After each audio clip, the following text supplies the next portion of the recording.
Vamos entrar na palavra de Deus? Eu estou bem entusiasmado para nós iniciarmos aquilo que o Espírito Santo tem preparado para nós hoje. Mas antes disso, vamos fazer uma oração? Pode ser? Feche seus olhos onde você está. Vamos orar. Pai, nós dedicamos nossa mente plenamente a Ti. Nós dedicamos nossos corações plenamente a Ti. Fala, Espírito Santo, nós queremos Te ouvir. Ensina-nos na Tua palavra, nós queremos aprender. Mas mais do que ouvir e mais do que aprender, nós derramamos nossos corações e nós suplicamos: transforma-nos, pois só o Senhor pode fazer. Em nome de Jesus. Amém. Amém. Nós iniciamos hoje uma nova série de mensagens. E essa série de mensagens, ela não tem um título melhor do que apenas este: prazer, Espírito Santo. Nós vamos falar sobre o Espírito Santo de Deus ao longo dessas próximas semanas. Teremos conversas mais profundas acerca do Espírito Santo de Deus. Quem é o Espírito Santo de Deus? Você sabe que Deus, ele é manifesto em Deus Pai, Jesus e Espírito Santo. Deus Pai, Jesus e Espírito Santo. Eles se manifestam em três diferentes formas. Como você tem, por exemplo, a água gasosa, você tem, na verdade, o vapor, você tem o líquido e você tem a água sólida, o gelo. Manifesto é o mesmo elemento, H2O, mas manifesto em formas diferentes. E nós vamos aprender mais acerca do Espírito Santo. A pergunta que eu tenho para nós hoje é: o que tem mais para uma vida cristã? Eu estava lá no meu caminho, indo para a perdição, vivendo uma vida violenta, uma vida de mentira, uma vida de amarras, uma vida que eu não tinha propósito algum. Tudo me foi oferecido e parecia que era muito bom. Parecia que caminhar naquele caminho de perdição era o normal, como Mateus fala para nós, que larga é a porta e amplo é o caminho e muitos vão para ele leva à perdição. Eu estava nesse caminho, você estava nesse caminho, mas de repente, aquilo que parecia ser bom aos nossos olhos, a gente começou a ver que era muito ruim. Nossos sonos começaram a ser cada vez mais de pesadelos, porque nós começamos a sentir o cheiro do enxofre, o cheiro da morte, o cheiro da destruição. De repente os nossos olhos se abrem e nós ouvimos de Deus Pai: eu amo você, mas tanto, que eu entreguei Jesus Cristo, o meu Filho unigênito, para que todo aquele, inclusive você, crer nele, você não morra, mas tenha vida eterna.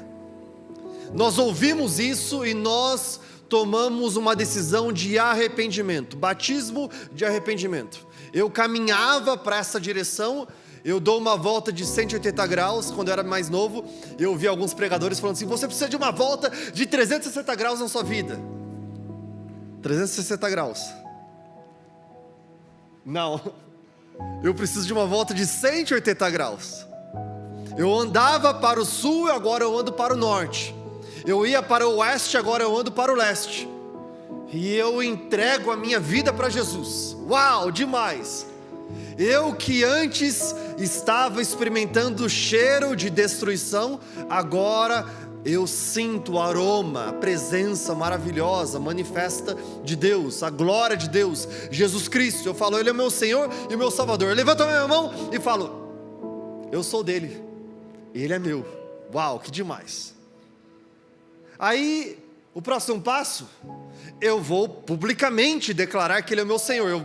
Eu vou para as águas, batismo de águas, de arrependimento. Desço as águas e eu declaro publicamente: ei, a minha decisão, que eu caminhava para um lugar de destruição, eu dei meia volta, e agora eu caminho em obediência a Jesus, eu sou um seguidor, um discípulo de Jesus. Uau, maravilhoso, tudo de bom Deus tem para mim, legal, desci as águas. E aí, o que mais?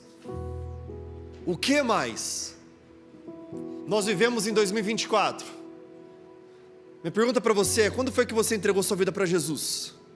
Desde então, o que mais? O que mais você tem experimentado? O que mais você tem vivido? O que mais Deus tem para nós?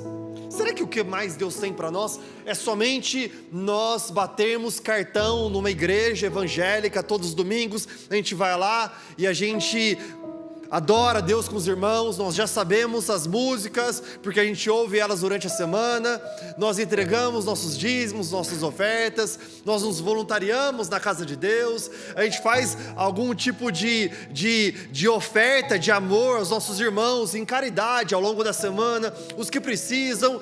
O que mais? E de repente a gente faz tudo isso.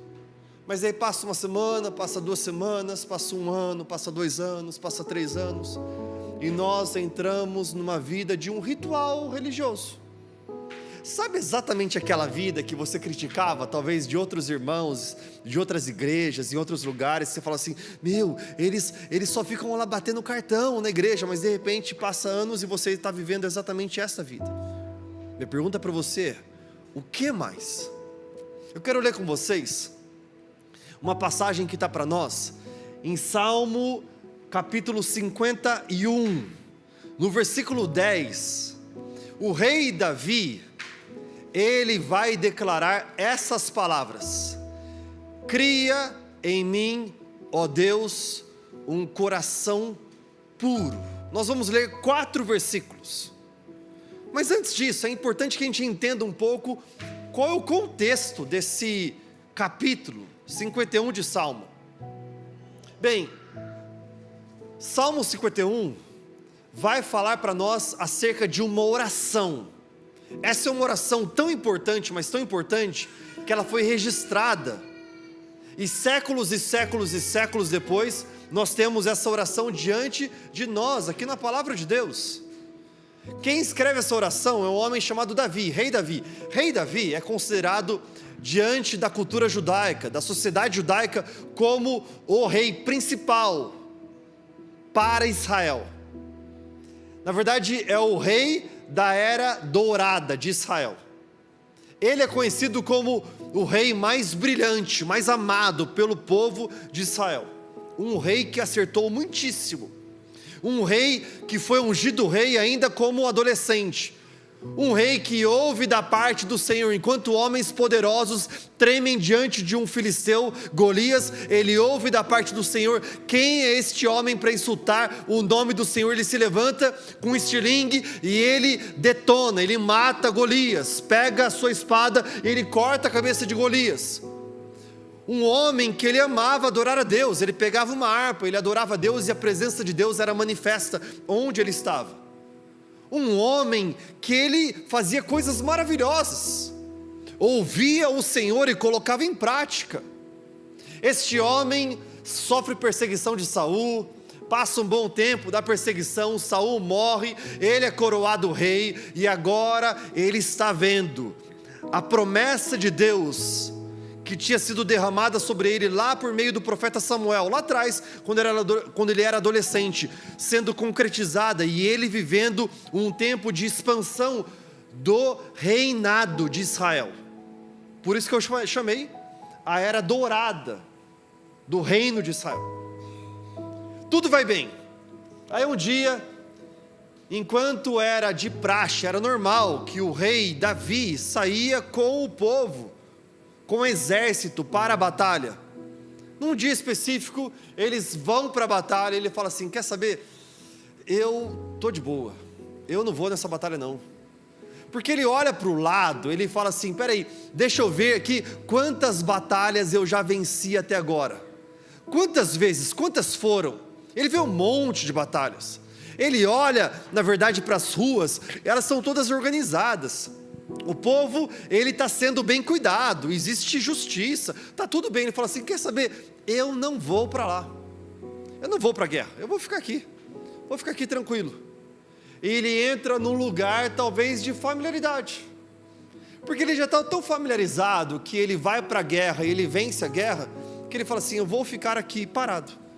E ele faz aquilo que eu e você somos muito convidados a fazer hoje, sabe o quê? Nada. Ele é convidado a fazer nada. Ele é convidado a ficar lá no seu lençol egípcio, lá no seu palácio, pegar o seu smartphone e ficar rolando no Netflix, ou então no Instagram, no Facebook, e ficar vendo a vida passar e não produz nada. Ele decide, esse final de semana, enquanto todo mundo está lá, eles estão na verdade matando, eles estão numa batalha, eu vou ficar aqui maratonando no meu seriado de Netflix. Já aconteceu com você? Você assiste tantas séries, que entra na segunda-feira, o amigo seu do trabalho, seu familiar, seu amigo, pergunta para você, viu o que você fez no final de semana? Cara, eu assisti várias séries. Quais? Cara, eu nem lembro direito, só fiquei lá, com a minha pipoca e o meu guaraná. Entre um desses momentos, ele está rolando lá no seu Instagram, e ele vê uma moça gata, ele para. Ele decide dar like. Aí ele entra no perfil dela. Ele começa a ver mais e mais e mais. Bem, se fosse essa a realidade dos nossos dias, seria exatamente assim. Mas o que acontece é que ele vê uma moça chamada Batseba. Ele fala assim, uau, ela é bonita. Ele chama ela para vir para o seu palácio. Ele convence ela, ele conquista ela. E ele se deita com ela. Alguns dias depois, essa mulher, ela aparece para o rei Davi e fala assim, viu, eu estou grávida. O meu marido é um general do seu exército, que está lá na batalha. Davi pensa, lascou, o que eu vou fazer agora? Ele começa a pensar em estratégias humanas. Já aconteceu com você?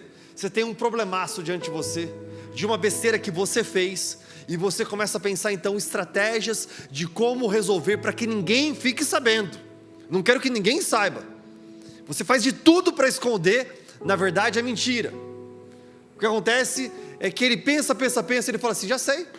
Ele chama o marido dela para sair da luta, da guerra e vir para cá, para a cidade. Quando o marido chega, ele fala assim, viu, você é um bom general, faz o seguinte, ao invés de você ficar lá na guerra, vai para casa com a sua esposa. O general olha para ele e fala assim, de jeito algum, eu não vou, porque os meus homens estão lá na luta, eu não vou ficar, enquanto eles estão na luta, ficar com a minha mulher na minha casa. Se o senhor quer que eu fique aqui, então eu vou ficar exatamente aqui, na frente do palácio. O rei Davi olha para ele e fala assim, lascou, não deu certo a estratégia. Manda ele de volta para a luta, para a guerra. Quando manda ele de volta para a guerra, ele manda com um comando para um outro general, ei, coloca este homem, Urias, na frente da batalha, no lugar onde a batalha é mais trágica, mais forte, onde o exército inimigo é mais forte, coloca ele na frente, na linha de frente. Instantes depois que você o colocar lá, dê um decreto para que todo mundo saia, e fique somente aqueles da linha de frente.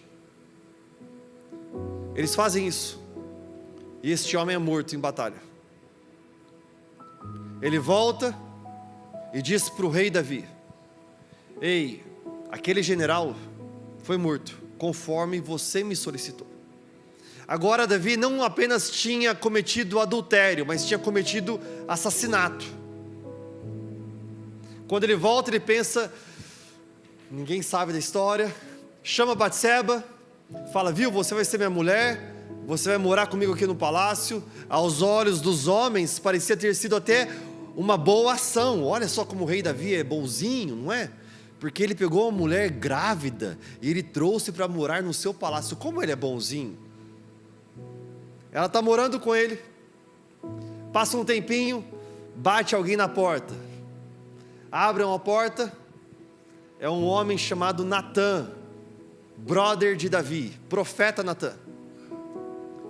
Ei, rei, o seu amigaço, Natã está aqui para conversar com você. Natan, meu amigo, no meio da tarde você vem conversar comigo, vamos jogar um PlayStation, o que você acha, vamos embora? Ele pede para que eles façam sanduíches, um refrigerante, alguma coisa, vamos ficar junto, pode ser? Natan fala assim, não, eu quero conversar eu e você só, jogatina outro dia, agora a gente vai conversar. O rei Davi fala assim, tudo bem, então só um cafezinho mal com gás para a gente poder conversar aqui. Eles sentam um na frente do outro, e Natan fala assim, rei Davi, eu tenho uma história para te contar. Havia 2 homens numa cidade, um homem rico e um homem pobre. O homem rico tem muitas ovelhas, o homem pobre tem apenas uma ovelha.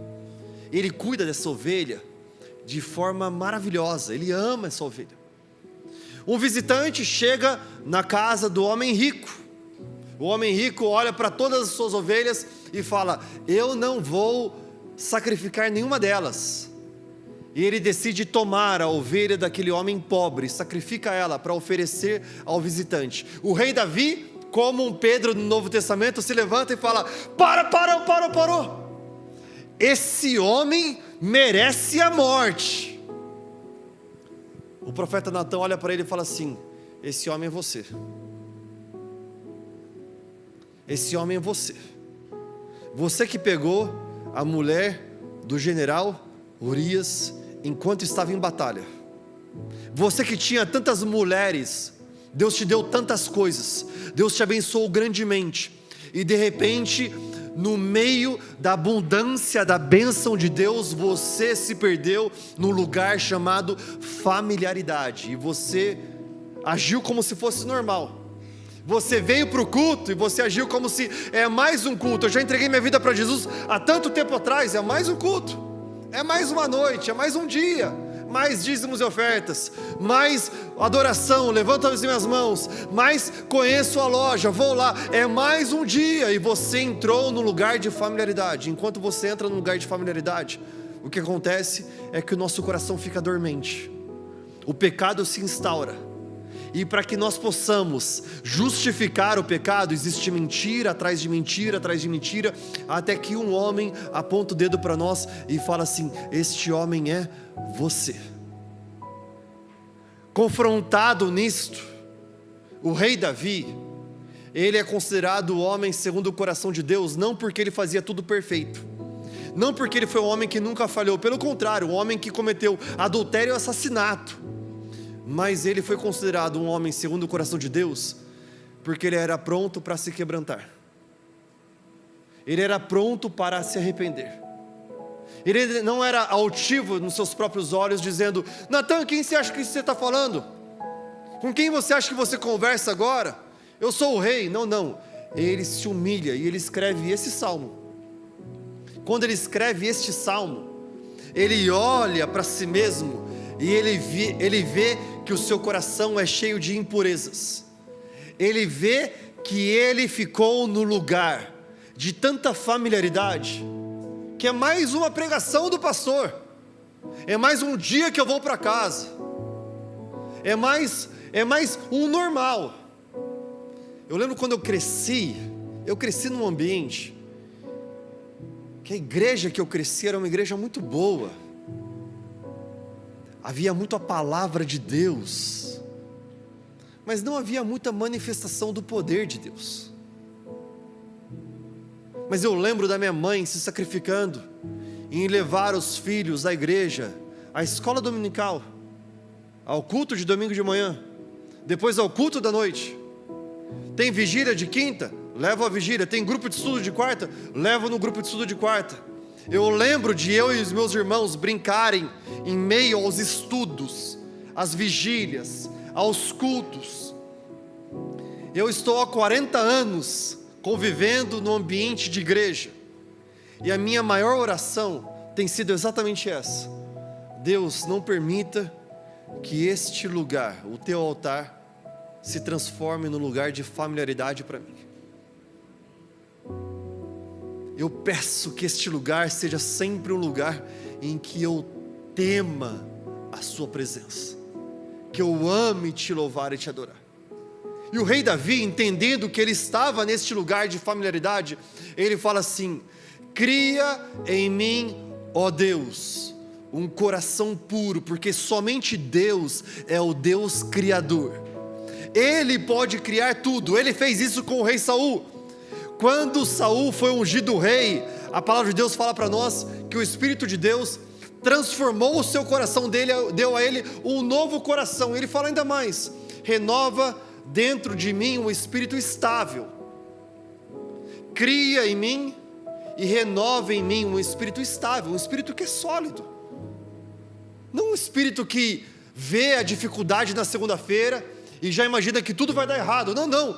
Um espírito firme, como o rei Davi disse: eu já fui novo, agora sou velho, mas eu nunca vi o justo desamparado, nem a sua prole mendigar o pão.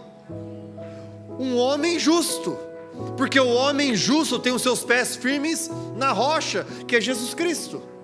Ele fala ainda mais: não me expulses da tua presença, nem tires de mim o teu Santo Espírito. Devolve-me a alegria da tua salvação e sustenta-me com o espírito pronto a obedecer. Então ensinarei os teus caminhos aos transgressores, para que os pecadores se voltem para ti. É interessante que nessa breve oração, e nós tiramos apenas 4 versículos desse salmo todo, da oração de Davi. Davi pede 6 ações que somente Deus pode realizar. Cria em mim, ó Deus, um coração puro. Meu coração, eu quero ter pureza. Eu quero respirar aquilo que agrada a Deus. Eu quero que as minhas bocas, a minha boca, eu quero que os meus olhos, os meus ouvidos, eles adorem a Deus, seja puro. Além disso, renova dentro de mim um espírito estável. Que tempo difícil que nós enfrentamos. Tempo de almas instáveis. Tempo de que um dia eu acordo querendo ser um arquiteto, no dia seguinte eu já chuto o balde, no outro dia não quero mais nada, no outro dia falo que vou ser um advogado, e nós mudamos. A instabilidade entre nós. Espírito Santo, não me expulses da tua presença, Davi fala, nem tires de mim o teu Espírito Santo. O Espírito Santo que veio sobre o povo de Deus em Atos capítulo 2. O Espírito Santo que Jesus Cristo fala para nós em Mateus capítulo 3, quando João Batista, ele estava batizando, ele fala sobre a vinda de Jesus. Ele fala que o batismo que ele faz nas águas, João Batista, é um batismo de arrependimento, mas o batismo de Jesus é um batismo com o Espírito Santo e com fogo. Não tires de mim o teu Espírito Santo. Davi está falando aqui no Velho Testamento, acerca de tudo aquilo que ele já vivia, e Jesus tinha para nós um Novo Testamento. Mas ele fala ainda mais, ele fala assim: devolve-me a alegria da tua salvação, e sustenta-me com um espírito pronto a obedecer. Devolve-me a alegria da tua salvação. Quantas vezes,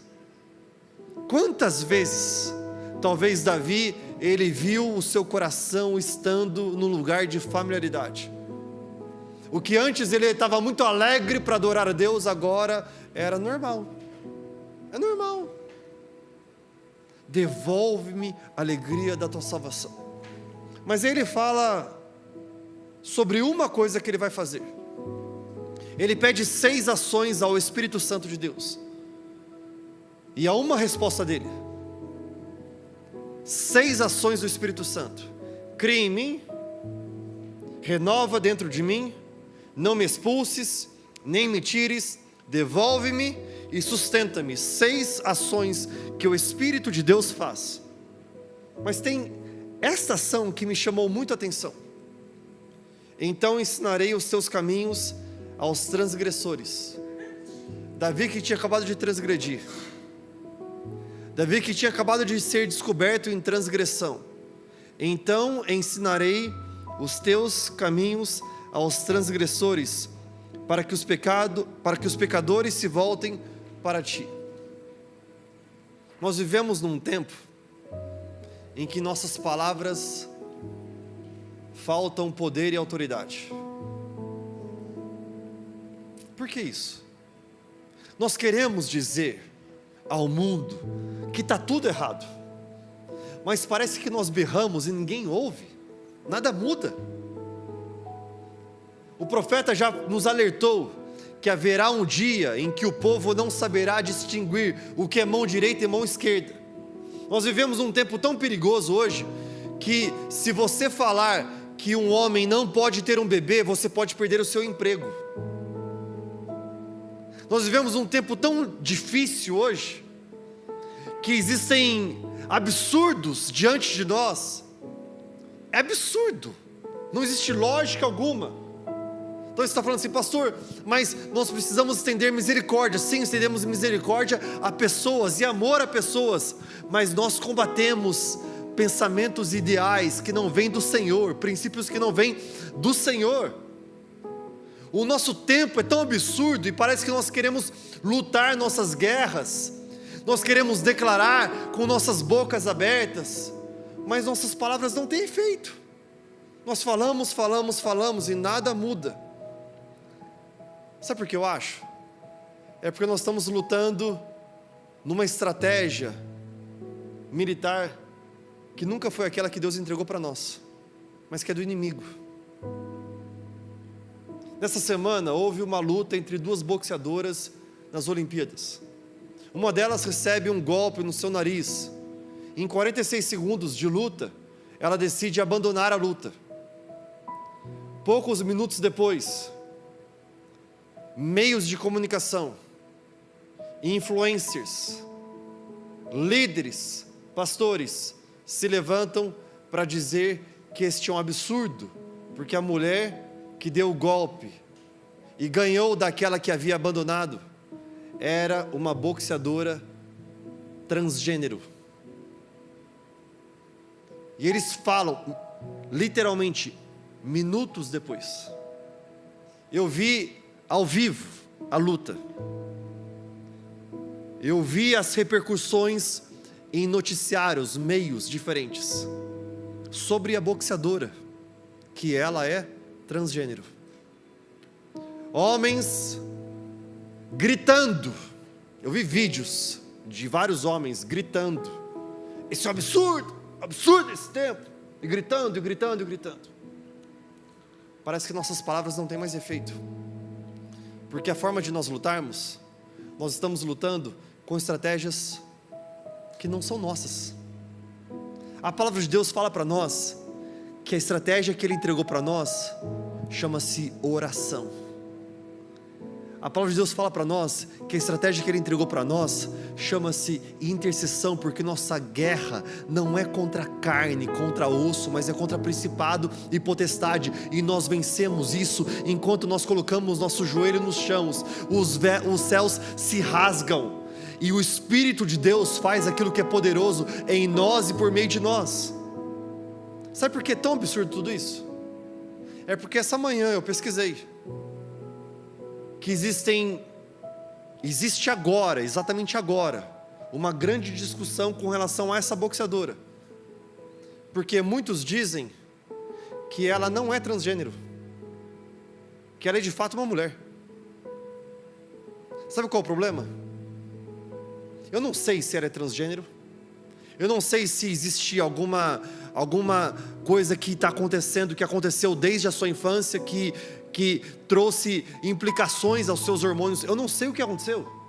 A única coisa que eu sei é o seguinte: é que nós vivemos num tempo em que pastores, líderes religiosos, influencers se levantam primeiramente para falar e sem saber o que estão falando, sem colher as informações corretas, e nós estamos querendo ensinar a transgressores, ensinar a eles, e que os pecadores se voltem para Deus, e os pecadores não querem nos ouvir, porque nós estamos cheios de estratégias, de armas, que são totalmente erradas, que não são aquelas que Deus entregou para nós. A estratégia e a arma que Ele entregou para nós é da oração e a do amor. Nós não concordamos com o pecado, mas nós não somos os primeiros a falar de forma tola. Por que é que o rei Davi, ele fala sobre isto? Cria em mim, renova em mim, devolve-me, restaura-me, sustenta-me, não me tires. Porque ele fala tudo isso? Então ensinarei os teus caminhos aos transgressores. O Espírito Santo falou muito claramente para mim: o que nós precisamos hoje é um batismo com fogo. O que nós precisamos aqui e agora é um batismo com fogo, com o poder do Espírito Santo. Jesus Cristo, ele fala para nós: João Batista batizou com água para arrependimento, mas Jesus Cristo, ele entrega a nós batismo com o Espírito e com fogo. Jesus falou para nós: é melhor que eu vá, porque se eu não for, o meu Pai não enviará o Espírito Santo, mas quando Ele enviar o Espírito Santo, vocês serão minhas testemunhas, receberão poder e vocês serão minhas testemunhas. O mundo vai ouvir. O que acontecia na igreja de Atos é que a igreja de Atos, ela expandia, ela crescia, ela se multiplicava de casas em casas, havia manifestação poderosa, o Espírito Santo, havia a palavra de Deus era pregada, era estudada, eles comiam a palavra, tinham fome e sede da palavra, mas eles viviam também a manifestação do poder do Espírito Santo. Eles viam o cego enxergando, o morto passando a viver. É interessante que Atos 19 vai falar para nós que eles passaram a viver milagres extraordinários. Uau! Antes até era só milagres comuns. Alguém ressuscitar se tornou comum, alguém passar a enxergar se tornou comum, uma perna crescer comum. Mas aí eles colocam uma nova categoria de milagres extraordinários, diz Atos 19:11. Eu quero viver tudo isso. Por quê? Porque eles foram batizados com fogo, com o Espírito Santo. O que acontece é que a sociedade amava essa igreja. A sociedade não olhava para essa igreja falando assim: essa é uma igreja que está pronta para maledicência, que está pronta para fofoca, que não colhe informações, que só critica, que fala mal desse, daquele outro. Chega de viver num tempo em que líderes religiosos, eles se levantam com sua pompa, com um pulmão cheio, atacando, falando mal desse, daquele outro. É tempo de nós termos nossos joelhos. Eu não estou falando que nós precisamos ver os problemas e estar de acordo com eles. Não, amor não é concordância. Precisamos falar sobre os problemas que vivemos, mas antes de falar, Tiago 1,19, seja pronto para ouvir, tardio para falar, tardio para se irar. Cheios de palavras erradas, nos levantamos para ser prontos para falar, prontos para irar e tardios para ouvir. Por que isso? Porque nós precisamos hoje, aqui agora, de um batismo com fogo. O que eu e você nós precisamos é de um batismo com o Espírito Santo. O que tem depois eu entrego a minha vida para Jesus, eu desço as águas e eu me torno um discípulo, um seguidor de Jesus. Sabe o que tem? O que tem é a abundância do Espírito Santo em nós. O que tem é o Espírito Santo derramando o seu fruto em nós. Onde havia tristeza, agora há um homem alegre. Onde havia falta de visão, agora há uma família que abre os olhos e consegue enxergar. Onde havia ódio, agora tem abundante amor. Onde havia repulsa, tem um perdão. Quando nós somos cheios do Espírito Santo, tem dons espirituais. Eu que não sabia administrar, passo a saber administrar. Eu que não tinha fé, tenho o dom da fé. Eu que não sabia profetizar, eu abro a minha boca para declarar boas novas, a palavra de Deus. Há dons espirituais. Porque a igreja que Jesus Cristo deixou para nós é uma igreja que não tem líderes religiosos como governantes. Não é uma igreja que tem celebridades governando. Não é uma igreja que tem a falácia dos homens querendo atacar uns aos outros. Mas é uma igreja que tem um governo dele, que é gentil, que é doce, mas poderoso. Ele que é tão cheio de educação. A palavra fala que nós podemos entristecer ou silenciar o Espírito Santo.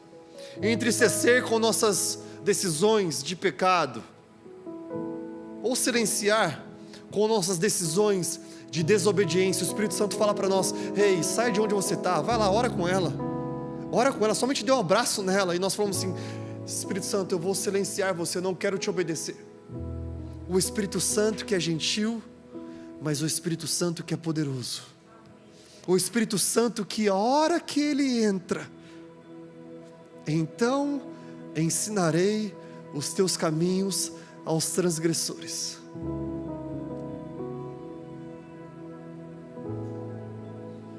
Você abre a boca, existe efeito na sua palavra. Quando eu entreguei minha vida para Jesus, eu lembro que poucos anos depois, eu já tinha sido exposto nesses anos à manifestação do Espírito Santo. Eu nasci num lar cristão, mas com 15 anos eu entrego de fato a minha vida para Jesus. Jesus Cristo não é apenas o Senhor e Salvador dos meus pais, da minha casa, Ele é o meu Senhor. O homem que não podia ler, agora tem fome e sede da palavra de Deus. Eu lembro que eu fiz uma oração, eu falei assim: Espírito Santo, eu me rendo a Ti,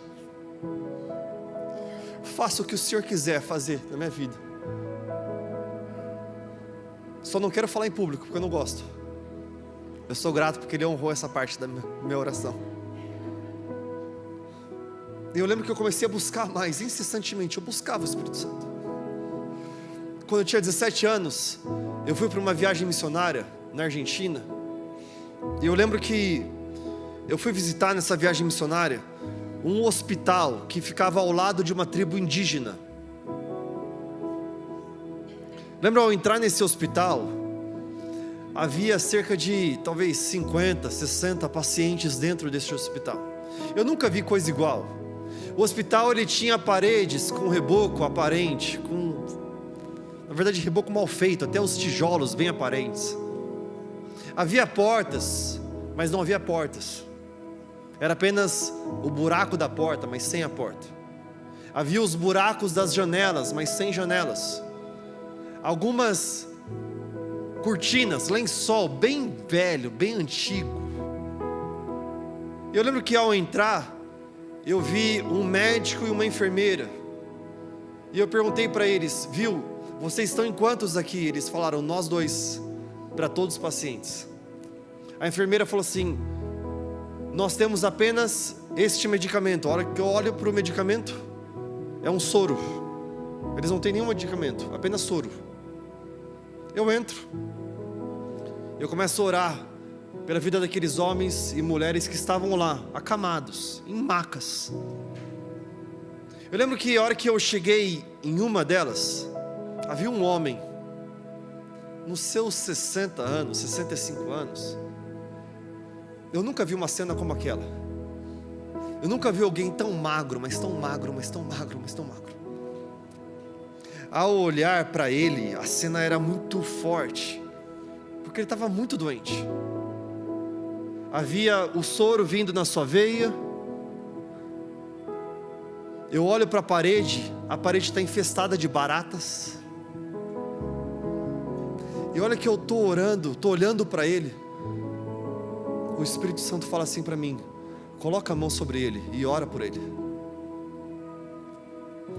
Eu, apenas um garoto de 17 anos, e com medo, eu chego perto dele e falo assim: eu posso orar pelo Senhor? Ele balbuceia, ele na verdade diz com choro, ele quer abrir mais a boca, ele quer usar mais força para falar, mas ele não tem forças. Ele fala assim: eu quero Jesus, eu sou muito ruim, você não me conhece, eu sou muito mal, eu quero Jesus. Eu não sei a história daquele homem. Aí eu coloco a mão no antebraço dele, eu falo assim: Senhor Jesus, eu declaro sobre o teu filho a tua misericórdia.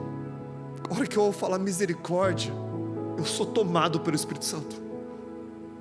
O Espírito Santo me enche exatamente neste lugar. Neste lugar eu sou cheio do Espírito Santo, de tal forma que eu enxergo do céu sobre a terra um amor tão gigante pela vida de um homem que está num hospital, que não entra em nenhum índice de dignidade humana, ao lado de uma tribo indígena, ali na Argentina, e Deus fala assim para mim: eu entreguei o meu filho na cruz por ele. O Espírito Santo me enche de tal forma que eu começo a chorar. Eu choro, eu soluço, eu choro compulsivamente, porque eu sinto a compaixão, a misericórdia, o coração que é entregue pela miséria do homem, misericórdia, o coração que é derramado pela miséria do homem, e Ele me batiza com fogo e com amor. Eu lembro que eu chorei durante 3 dias, eu não conseguia parar, eu sentia esse amor, e a partir daí, Deus ele começou a mostrar para mim as maravilhas que Ele tinha para fazer aqui e agora, como Ele fez em Atos capítulo 2, 3, 4, 5, 6, 7, Ele disse assim para mim: ei Tiago, eu não tenho somente aquilo lá de trás, lá da igreja primitiva, de Atos 7, de Atos 19, eu tenho aqui e agora para vocês, basta vocês deixarem que o meu Espírito Santo governe. Basta que nós sejamos uma igreja que ela tem um batismo com fogo. Basta nós falarmos: Espírito Santo de Deus, eu quero mais de Ti. Alguns anos depois, eu tinha 22 anos, eu estava num quarto, tinha acabado de sair de uma cirurgia, dias depois, no meu joelho. Eu acordo no meio da madrugada, eu sinto uma dor absurda no meu joelho. Abro os olhos, eu começo a pedir para Deus, clamando para que Ele venha e Ele toque, Ele tire essa dor no meu joelho. Quando eu estou clamando, eu abro os olhos e eu vejo, cercando toda a casa onde eu morava, uma muralha de fogo. Eu enxergo atrás da muralha de fogo demônios, com flechas, com setas, pulando na tentativa de cruzar essa muralha. Eles não conseguiam. Eu falei: Espírito Santo de Deus, tenha misericórdia, venha sobre mim, ajuda-me. Eu vi anjos vindo, descendo naquele lugar e tomando as posições naquelas muralhas de fogo, com espadas desembainhadas, e lutando a guerra ao meu favor. Coisas extraordinárias Deus tem para realizar em nós e por meio de nós, por meio de um batismo com fogo. Eu quero falar para você: o batismo com fogo não é apenas uma experiência de 20 anos atrás, ela é de agora. Enche-me até transbordar, derrama a tua glória. Não é encha-me para que eu fique cheio lá atrás. Eu tenho utilizado todo o óleo e tenho entregue aos outros, e agora eu sou um homem seco e me encontro talvez como o profeta, como o sacerdote, como o rei Davi. Não. Encha-me ontem, encha-me hoje, encha-me amanhã. Nós precisamos de um batismo com fogo. Será que você pode ficar de pé onde você está?